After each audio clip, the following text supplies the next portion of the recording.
Good morning. তো আজকে সকাল সকাল ছাদে এসে মনটা খুব ভালো হয়ে গেল। এই দিনটার জন্য আমি অনেক অপেক্ষা করছিলাম। তো চলো, আজকে সেই দিনটা এসে গেছে। আজ আমি সকালে ছাদে উঠে যখন গাছগুলোকে দেখতে এলাম, দেখলাম আমার অপরাজিতা গাছে ফুল এসেছে। আমি প্রায় 2 মাস অপেক্ষা করছিলাম এই দিনটার জন্য, যে আমার অপরাজিতা গাছগুলোয় কবে ফুল আসবে। 2 মাস ধরে এই গাছগুলো বড় হয়ে গেছিলো, কিন্তু ফুল আসছিল না।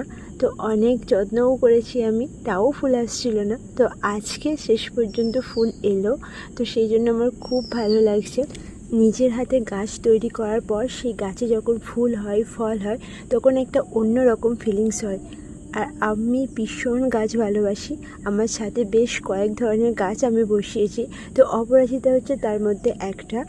এই বাড়িটাতে আমরা 3 বছর আছি, কিন্তু অপরাজিতা ফুল গাছ আমি